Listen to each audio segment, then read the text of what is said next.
and all is still go as we monitor our status for it. Good luck and Godspeed. Have you ever had a premonition, a feeling that something dreadful was about to happen? No, Mother, I have not been drinking. Do you happen to have a pair of birds that are just friendly? We all go a little mad sometimes. I have to go back into the past once more, just once more. This is HitchPod, a podcast counting down the 20 best movies of the wonderful 20th century director Alfred Hitchcock. I'm Kat Jones, and with me is Dan Liebke, and in this episode we're comparing the 19th best Hitchcock movie, The Lodger, with the movie that the Oscars thought was the best one from that year, Wings. Wings, yes. But before we get to that, we'll start off by doing a cryptic clue for the 18th best movie. That'll give you something to think about while you listen to this. That's for next time, right? So a teaser for next episode. So what's your cryptic clue, Jan? All right, so this is a cryptic clue in the style of a cryptic crossword. It's for the 18th best movie, and the cryptic clue is blonde plus madness equals another Hitchcock classic. 10 letters. We'll let you think about that. Yeah, if taken at face value, I think that could equal just about any Hitchcock movie. It could be a straight clue, but it's not. It is not. cryptic. So keep that in mind. Blonde plus madness equals another Hitchcock classic. Yes. All right. So let's get on to Wings, shall we? We shall. Wings was from 1927, just like The Lodger, hence the comparison. It has an IMDb rating of 7.6 out of 10 and a Rotten Tomatoes score of 93%, and it was the best picture of the very first Oscars or Academy Awards. I don't think they were called Oscars quite yet. They hadn't come up with that nickname. Yep. To be more precise, it was the best picture production because there were two best picture awards given at that first Oscars. So the other one was called Unique and Artistic Production, and it was never given again after that first ceremony. I think they looked at it and decided that's a dud award. We'll ignore that one. And that was won by Sunrise, A Song of Two Humans, which we didn't watch. So that one was abandoned. This is the official best picture of the first Academy Awards. It also won Best Effects, Engineering Effects, which later became known as Best Visual Effects, and rightly so, having watched this movie. You can stream it via Amazon, iTunes. It's pretty easily available. And it stars Clara Bow as Mary, Charles Rogers as Jack, and Richard Arlen as David. They're the three main characters. And the synopsis is two young men, one rich, one middle class, who are in love with the same woman, become fighter pilots in World War I. And who was this written by?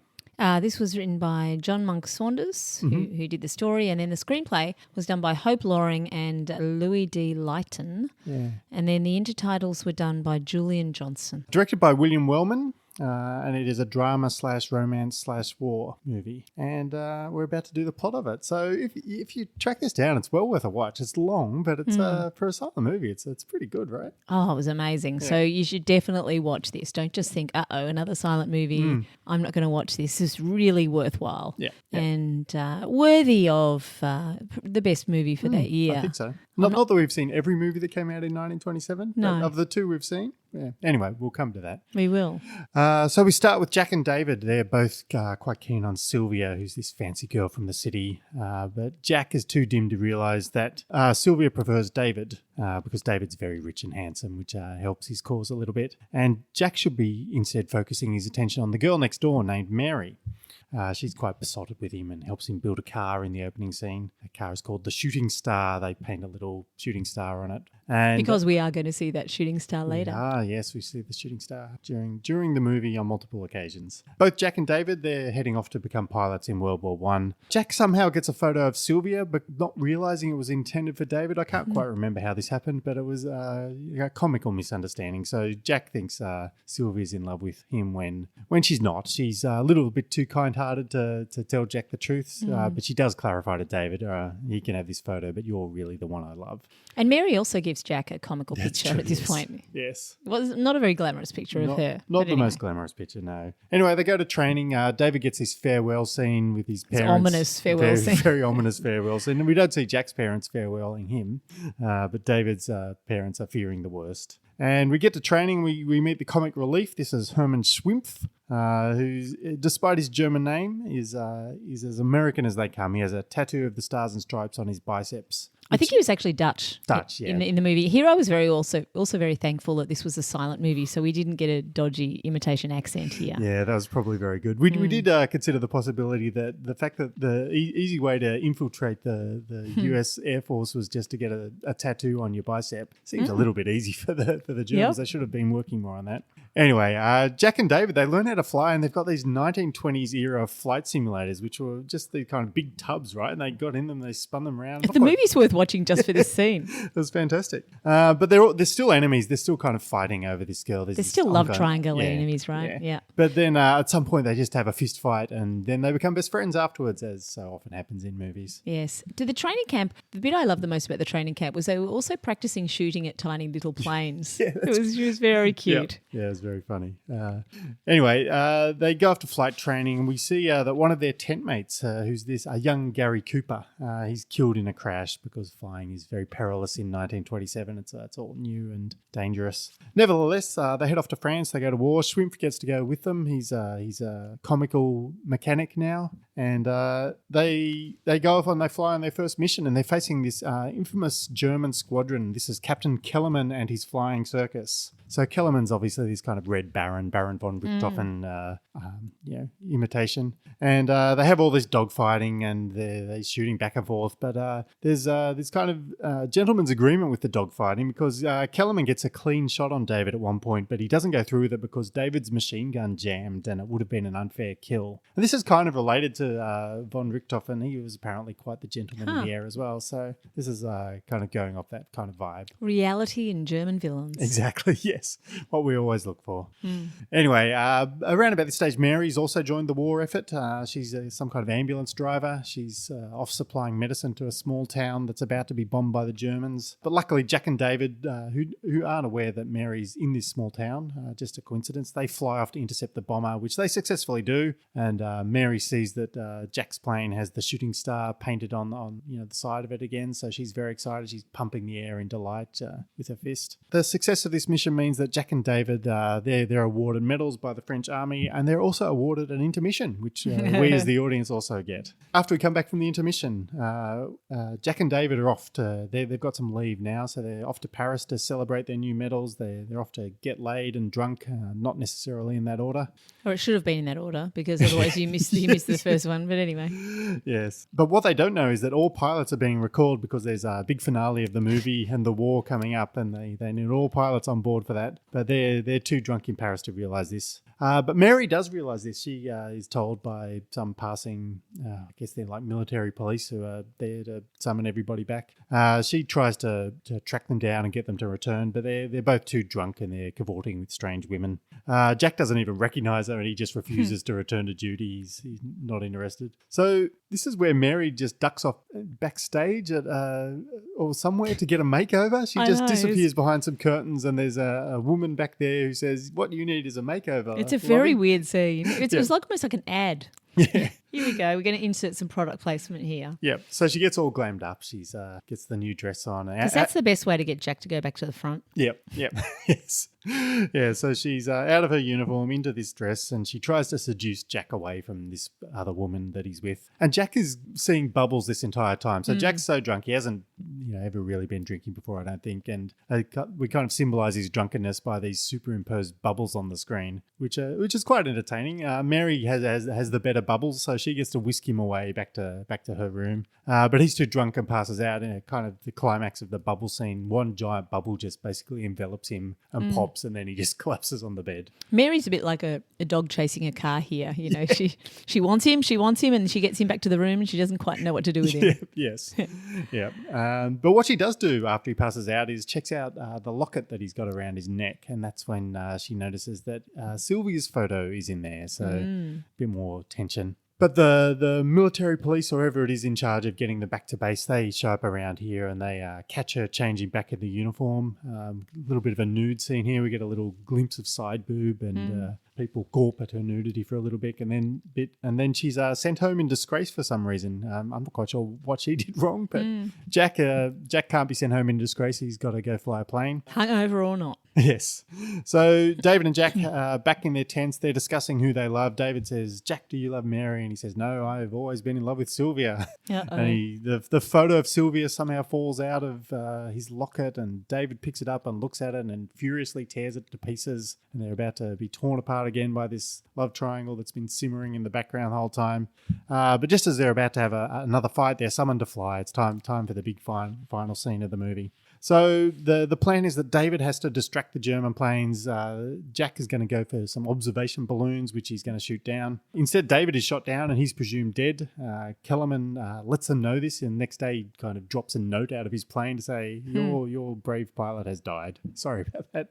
But David's not dead, in fact, because much like Tom Cruise in Top Gun Maverick, he's behind enemy lines and will have to steal an enemy plane to fly back. But Jack is unaware of this. Jack's on this kind of vengeance mission. He's flying like a lunatic and shooting down everything he can. And there's soldiers in the trenches fighting below him. And eventually, like, the Germans lose the war, spoiler. And David's flying back to rejoin the Allies in a German biplane, but Jack doesn't realise that it's David in this plane. He just thinks it's another German, so he goes on the attack and shoots it down. And he lands, and he's going to kind of retrieve a souvenir of his victory off the plane. And that's when he discovers that he's killed David or mortally wounded him. He gets to hang around long enough for David to forgive him and then die, in a final scene. And Jack heads home and begs forgiveness from David's parents. No, it wasn't your fault, Jack. It's this bloody That was an war. awful scene too. It was very sad. Yep. And then he hooks up with Mary and they live happily ever after, and they kiss underneath a shooting star, and that's the end of the movie. There you go. Yeah. So what did you think of this one?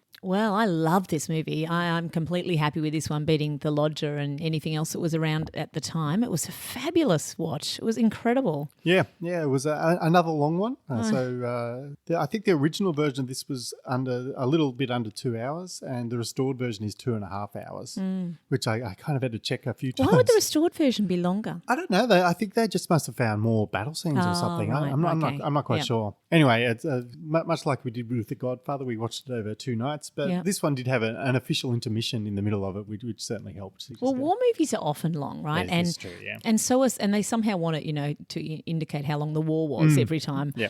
Silent movies are often a bit too long too, just even if they're short. Yeah. It feels like they're long, but this was fine. I was never bored. Yeah. I was totally happy with the length. And I think last time when I was talking about how ambivalent I am about The Godfather, I said, there's quite a lot of war movies that I like. It's not just that it's full of blokes. This movie's full of blokes. I absolutely love this movie. So wonderful. Really, really great plot, and the special effects. It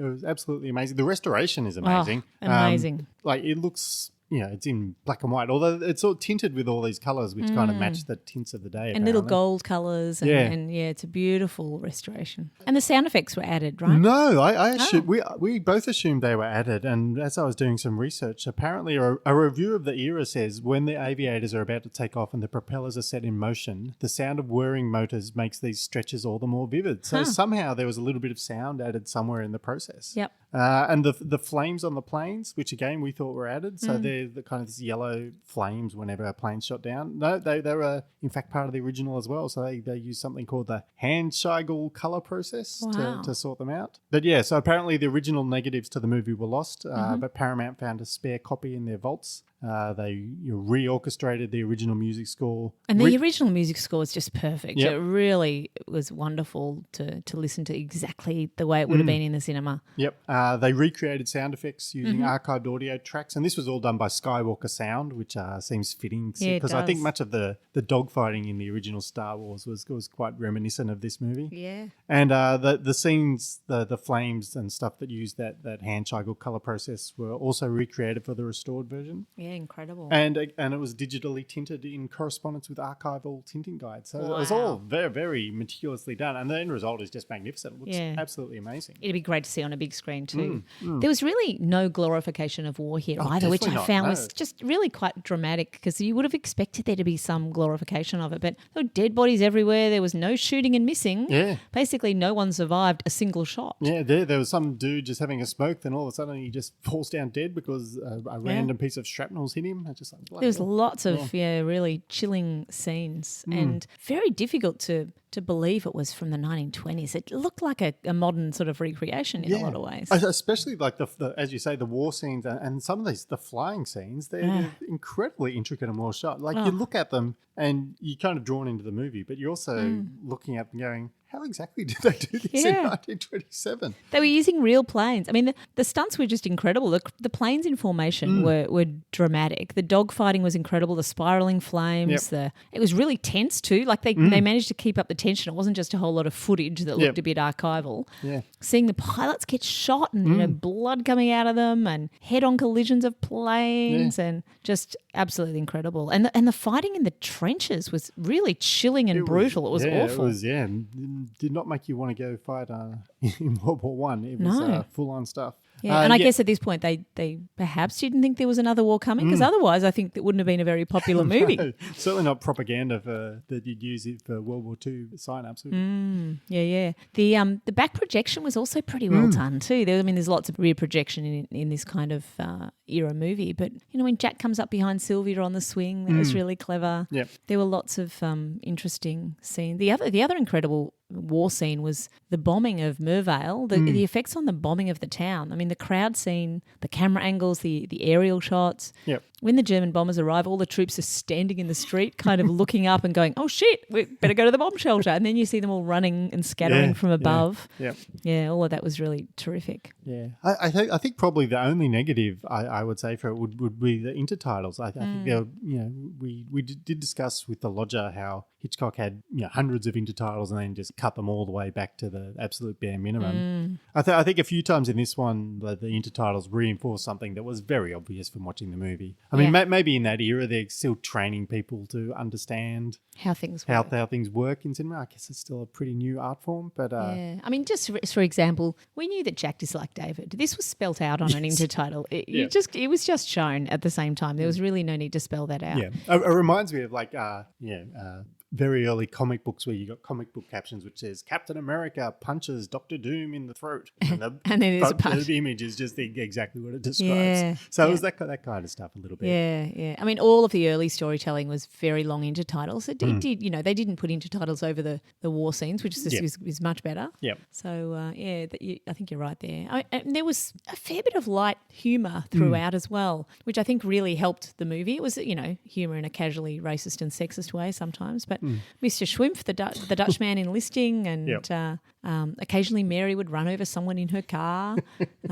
Jack handed the sticky end of a paintbrush to someone at one point, and that was hilarious. And the ambulance men waiting for a crash, yawning. A couple of it just added a little bit of not too much levity for a war movie, but it was a nice amount, nice touch. Yes. Some facts about the movie. So it was basically rewritten for Clara Bow. She was Paramount's biggest star at the time. She became known as the It Girl. She starred in the movie It, presumably not the Stephen King version. Although that would be a great Stephen King twist, wouldn't it? To have a long-dead actress come back and star in a horror movie. Yes, definitely. She was a massive box office draw. She was bigger than Charlie Chaplin, Buster Keaton, Douglas Fairbanks. She was like the biggest thing there was. And investors... How was it rewritten for her, I wonder, because she was barely in it. I don't think that character existed at all originally. Okay. I think it was just two dudes going to war. Yep. And you could basically have the whole story with one woman. More or less without her. Well, one woman back home even, maybe, because she was barely in it too. Yeah. So I think, she wasn't impressed with the rewrite. She basically said, Wings is a man's picture and I'm just the whipped cream on top of the pie. Yeah.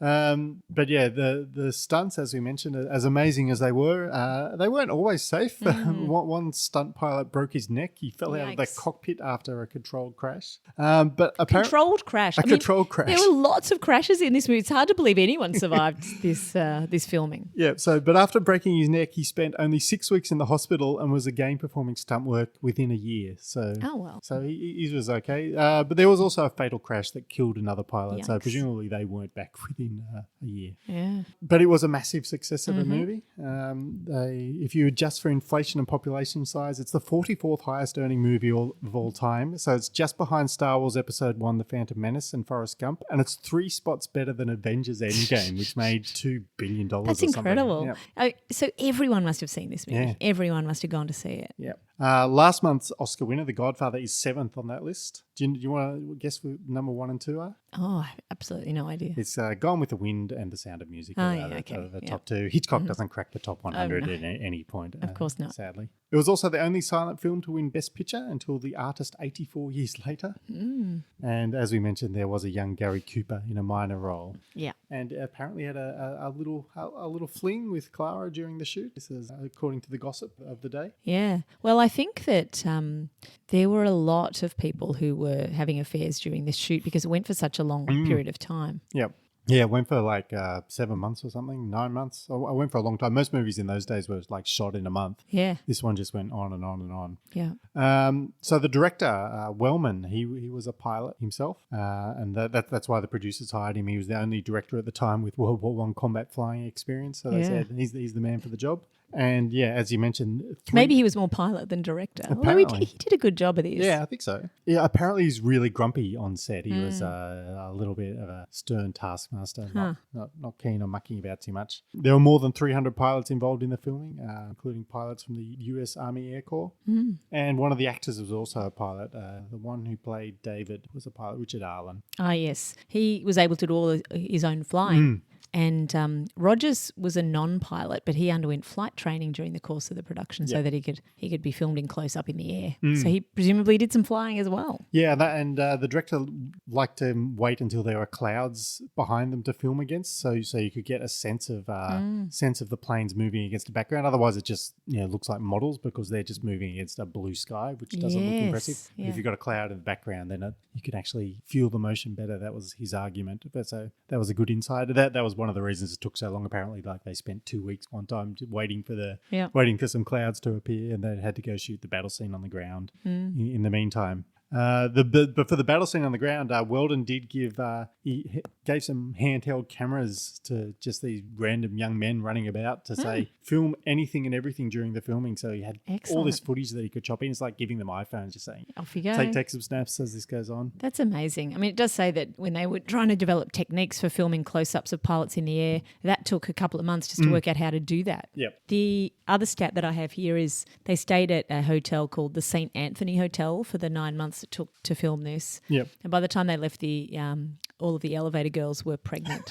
So the story goes. Yes. The bubble effect, those 15 to 20 minutes of bubbles, and the women having a bit of a bubble off to see who wins it. There was a few too many bubbles, right? Yeah. The joke was pretty much running its course. He did have a pretty good punchline to finish off with the giant bubble that knocked him out. But yeah, the bubbles did run with it after a while. The producers weren't happy with the costs, as all producers are angry with production costs. We actually saw this last month. The producers of The Godfather weren't happy. I'm looking forward to finding a Academy Award-winning movie that the producers were happy with, but we may or may not get to that. Apparently, one time when the producers were coming to chastise Wellman, he approached David O. Selznick regarding a contract predicament, and he said, "What should he do?" And Selznick replied, "Just keep your mouth shut. You've got him where it hurts." So Selznick knew what he was doing there. Fantastic. And presumably they showed up on set and were told to F off? Yeah, well, not before. So Otto Kahn, he was the financier bankrolling the production. He arrived on set one day while Wellman was filming the battle sequence, and apparently he messed up. Wellman did all the detonation timings. He took it upon himself to say, "I will trigger each of these explosions, so that's maximally safe." And apparently he was distracted by this Otto Kahn person arriving, and he mistimed some of the detonations and caused several extras to be seriously injured. Yikes. So yeah, he apparently loudly and profanely ordered Kahn off the set after that. Good. Excellent. So yeah, it sounds like a wild kind of shoot. Lots of people getting injured or dying. Well, as we mentioned, there's a lot of flowery intertitles. So here's an example. Yep. His first dawn patrol, his window to the skies, his trumpet call to the glories of the air. So there was a lot of stuff like that. Yeah, a lot of that, which you don't really have to pay too much attention to all it's of that. fine. Anyway, some humorous kind of intertitles. This is from fairly early in the piece. It says, "A Small Town, 1917, Youth and the Spoils of Youth." What are the spoils of youth, Dan? I'm not sure Is exactly. it health, romance, Yeah. fun in Jack's car? I guess so, yeah. Being able to paint a shooting star on the side of your car and guess have so. no one telling you to do it. Anyway, another one. Mary Preston lived next door. Once Jack had pulled her out of a bonfire, and sometimes he regretted it. Poor Mary. That was a startling intertitle. It's to write up going, she's not a romantic target, she's a goofy target. She's a goofy. And well, she took the photo she did give was a kind of goofy. Yeah. Definitely a Snapchat wanted to be deleted. Yep. And another one, the first step on the way to war. No thrills, no glamour, and as exciting as going back to school. So anyway, I didn't keep writing them down. No. Most of them were fairly flowery, as we said. Yeah.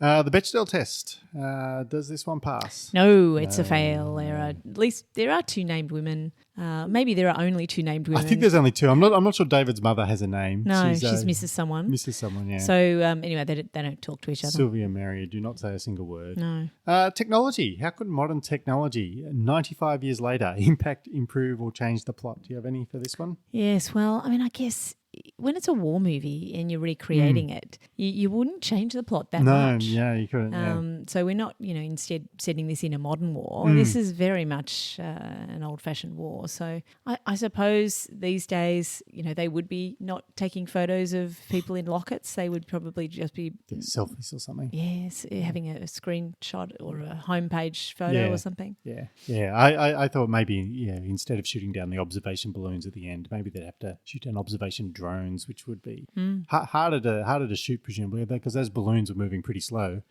Jack just had to kind of fly up and go bang.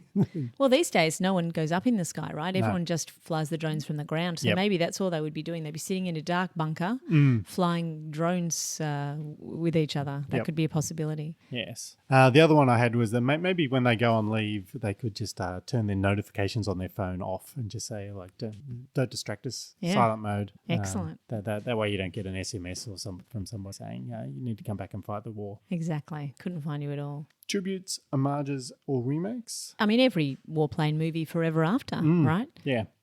I've got a couple of specific ones. As we mentioned, Tom Cruise did basically the same thing in a recent Top Gun reboot. Yep. But we also had in the TV show Battlestar Galactica, one of the main characters, Starbuck, was shot down and had to fly back home in a Cylon spaceship at one point. And she was at least smart enough to paint a name on the wings of the spaceship, so her idiot best friend didn't shoot her down. So that's what you learn however many years. I thought I'd seen this more than once before. It's like Top Gun, seen it in Battlestar Galactica. And probably many other examples too. Many others. Well, there was also a TV sitcom called Wings, which I don't think was based on this movie. Was it based on Paul McCartney? No, I was also going to say there was also a band called Wings. It wasn't based on this movie either. I like the thought that Catch-22 might be sending up the guy that never comes back from action. Yep. And whose belongings remain in the tent. Was his name Gary Cooper in the book? I hope so. That would have been good. But forever Catch-22, there's someone whose belongings are in the corner of the tent and he just never ever comes back from war and no one ever knows who he is. Yeah. There's also a scene in The Last Jedi, one of the more recent Star Wars movies, that tracks through the bar in the same way that Wings tracked through the bar in Paris. Yep. And it ends up with a close-up on Finn. In The Last Jedi, it was a close-up of Jack drinking champagne in Wings. Yeah. So that was an official homage to that particular scene. Yeah, we'll put a link to that in the show notes because it's a really good match of the two shots. Excellent, thank you, Reddit. The Oscar movie cinematic universe. Now, what is this, Dan? Is this so new? we last when we did our first run through all the Hitchcock movies, we did create the Hitchcock cinematic universe. I thought it might be fun to start doing an Oscar movie cinematic universe. So we'll try and see how many of these Oscar movies are in the same universe. So did you find a war link for this one? I did, because right at the beginning of The Godfather, which was our previous Oscar movie, Michael Corleone comes back. He's got a military uniform. He's returned from fighting in World War II. Yeah. And he was a Marine. But I like to think that he was trained by Jack, who went back into the military after marrying Mary. So good call. I think that works. So that's a tiny little link. Let's go through the Hitchcock movie checklist. So the MacGuffin, did we have a MacGuffin? I reckon it's Sylvia's photo. Yeah. I think kind of the symbol of a love. It's basically what David and Jack are fighting about. They're both seeking it. Yeah, but kind of on and off throughout the movie. It kind of disappears every now and then, but started their journey into the flight academy, and it kind of finished it as they went into the last battle. So yeah. Sylvia, not much of a character. I think she's Sylvia MacGuffin, I think is her surname. Yeah, that's right. And of course, Jack doesn't care about her at all when he goes back. No. A cameo. Do we have a cameo in this one? Well, apparently we do have a cameo. Wellman appears as a doughboy. Now, what is a doughboy? I have no idea what a doughboy is. He made of dough? Is he like the marshmallow man at the end of Ghostbusters? That's petrifying. Yeah, I'm not sure. Presumably he just sells dough. We should have checked that before we... I'm going to Google it now. Keep going. Mother character. We do have a mother character, as mentioned. We have David's very upset mother who's sad that he's leaving, and then even sadder that he's not going to come back. She was... very sure that he was going to die, and she was proven correct. I think she was wearing black before he even left. Yeah. She was a frightening looking woman. Yeah. Did we have any birds or animals? Yes. Oh, we did? Good. We certainly did. We had some... let's see. David had a bulldog, a bull terrier. There was a dog when he left his mother and true. father. Yeah, I forgot all about that. Yeah, yes, of course. Yes, the dog was very sad when he didn't come back either. I was going to say there were lots of animals but no starring roles, but I think that was a starring role. There were a lot of other animals. I didn't specifically note them down, but there were birds at different times and quite a few dogs. And we saw horses. So they're were flying in the air. Must be birds up there every now and then. Not sure I saw a cat. But anyway, we saw other things. Yeah. A lead character at a standstill or on the run. We don't really get this. For very, very brief periods of time, David and Jack are both on the run because they both get shot down. We get David shot down at the end. A little bit earlier on the first mission, Jack kind of crash landed his plane at one point and had to jump out and run through. His scene's very similar of North by Northwest. Biplanes trying to track him down. He's running through the reeds or through the field. Yes, but it's certainly not the Hitchcock style where someone being on the run drives most of the plot. Yeah. Characters with elements of good or bad. Yes, well, I guess Kellerman on the opposition side was a character with a bit of a charming villain, I suppose. Yeah. We don't really have it from any of our main characters, right? They're all pretty not bland. Yeah, pretty much. All pretty bland. The mistaken identity. We definitely have that right at the end, right? Yes, of course. Jack thinking David is the enemy pilot, and we also have it at the start with Jack mistaken that Sylvia actually fancies him. So a little bit of mistaken identity, more so than ordinary man, I think. Yeah. Smart young woman we have as well, right? Is Mary smart? I think Mary's pretty smart. She can build a car. Knows enough about medicine to drive an ambulance. Yeah. So I'm not sure she's actually doing any medicine. Maybe she's just driving, delivering medicine. Anyway, she also, she did get a lot of goofy scenes. It wouldn't have been that hard to write her further into the plot, really, would it? I mean, doing some actual war heroics. I think Hitchcock would have had her doing a little bit more. I know we get to this later, but rather than just getting caught with her pants down, she could have had a bit more of a plot part. She should have been acting for Hitchcock, not for Wellman. Yeah. I found out what a doughboy is too. Oh, yeah, what's a doughboy? It's basically a deep-fried dumpling. Okay. But it is also a United States infantryman, especially one in the First World War. Well, there you go. So there you go. For him. So he was just an extra at some point because, dang it, they needed extras. They had thousands of them. Yeah. The bumbling cops, we kind of had a little bit of very minor bumbling, right? Yes. The dudes who were trying to get all the pilots back from left. It'd be pretty hard to wrangle drunk pilots, wouldn't it, out of a nightclub? Yeah. My God. Yeah. What other tropes have you got? Oh, I've got a chair fight. Oh, chair fight, have you? Well, I mean, the pilots are technically sitting down while they're flying their planes, so I'm classifying that as a chair fight. It's a bit of a stretch. It's a very long stretch. All right, so the tropes, courtesy of tvtropes.org. We've got defeat means friendship. Uh-huh. So that's after the one fight between David and Jack. They're best friends forever after that, BFFs. The epic tracking shot, as you mentioned. So this is the tracking shot where the camera zooms across several tables at a nightclub, including past a lesbian couple, which is just not mentioned, just very, very inclusive. Paris. Yeah, Paris in the 1920s. Paris in the 20s. Or the 1914s, whatever it is, Hindenburg incendiary principle. 2 blimps just get shot down and blown up. Is that if you see a blimp in any movie, it's always going to blow up? I think so. Yeah. Right. That's a good principle. I like that one. Yeah. Oblivious to love. So that's poor old Jack not realising what's going on with Mary. Reality is unrealistic. So this is, as we discussed, the air battles being shot on cloudy days. Otherwise, they look like models. They kind of look like models anyway, but you could tell they were true. Yep.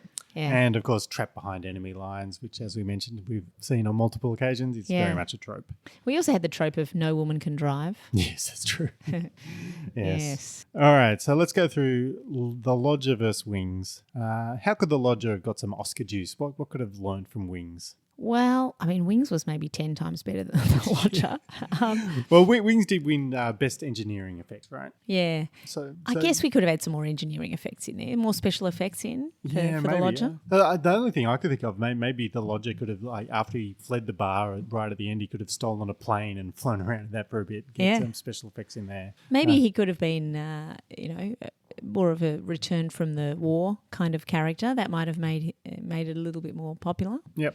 Anything else the Lodger could have learned from Wings, or vice versa? I mean, they already had the love triangle in the Lodger, so they did. Could have made the love triangle a little bit more interesting. Added a fourth person, a quadrangle. Yeah, that's right. And, I mean, Wings was an absolute epic. So because you can't compete with a war movie, Hitchcock, of course, learnt this and did a couple of Cold War era movies himself. So I think he definitely perhaps could have set the Lodger in wartime. Yeah, not quite sure how that would have worked, but there would have been more bombing going on, perhaps. Yeah, perhaps. Yeah, that would have added a bit more tension to the scenes. Yeah. I mean, as we mentioned, the Wings could have maybe learned from the Lodger's more judicious use of intertitles. Yes. All right, so a ranking of the Oscar movies. I'm The Godfather, then The Wings. And I am The Wings, then The Godfather. That's what I assumed. The Wings, then Daylight, then The Godfather. Yep.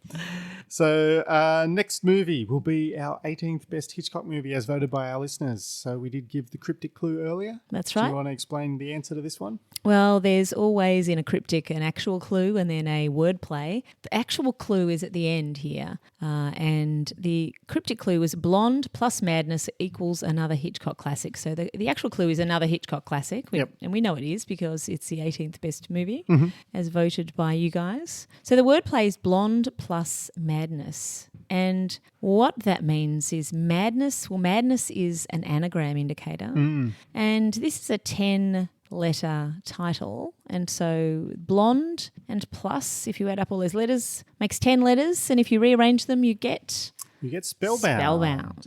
That's what we're going to watch next month. Kat originally ranked this one 28th out of the whatever it was, 54 movies. I ranked it 21st. So we'll see whether our opinions change on a rewatch. So if you have any questions or feedback on Spellbound, feel free to email them in at feedback@hitchpodonline.com and we'll do our best to answer them in the next episode. And we will be doing another book club. Spellbound is also based on a book, much like The Lodger was. So Spellbound is based on the book The House of Dr. Edwards by Frances Beading. And this would be a good read. Yeah, you can get that in Kindle form on Amazon. It's just a couple of bucks. It's very cheap. I'm sure it's available on other online stores. You probably borrow it from a library if you want to look. So the book club for The Lodger, that was lots of fun. We had lots of interaction on that one. So hopefully we can all track down a copy of this book to read. And we will see you for that movie next time. See you later. Thank you for listening to HitchPod. Please come and talk to us on Twitter at HitchPod Tweets or on Facebook by searching for HitchPod. And you can also email us directly at feedback@hitchpodonline.com. And if you want more Hitchcock content, please consider becoming a HitchPod supporter. Just go to patreon.com/HitchPod. And for as little as $2 a month, you can get access to our Season 1 coverage of every single Hitchcock movie, as well as bonus episodes on Hitchcock-esque movies. Invitations also to watch live rewatches and much, much more. Hindenburg incendiary principle? Does that just mean incendiary? Incendiary.